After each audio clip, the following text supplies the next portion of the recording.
ඒ ඕනේ දැන් අපි බලන්න අත්තන ගල් ආසනයයි පාරවල් ගන්න යනවනේ. එක පාරක්වත් එක අමාත්‍යවරයෙක් එක മന്ത്രിවරයෙක් එක නායකාවක් මේ පාරවල් හදලා තියෙනවද?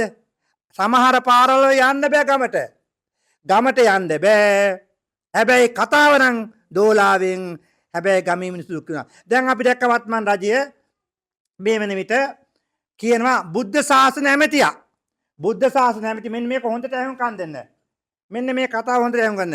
මේක ගන්න මේ. එහෙම නැත්නම් මේ රේන්බෝ නේෂන් එකක් දැන්වත් අපට ඇත්තට අවශ්‍යයි. ඇත්තට අවශ්‍යයි කියලා මා කියන්නේ මේක පිළිබඳ ගත්ත උත්සාහයන් වල තැවරී තිබුණු ව්‍යාජ දේශපාලන අලංකරණ නිසා අපි ශ්‍රී ලංකන් ඩේ සඳහා දැන් මේ බුද්ධ ශාසන ඇමතියා කියනවා මොකද්ද කියන්නේ? දේදුණු වර්ණය ඒගොල්ලන්ට අවශ්‍යලු.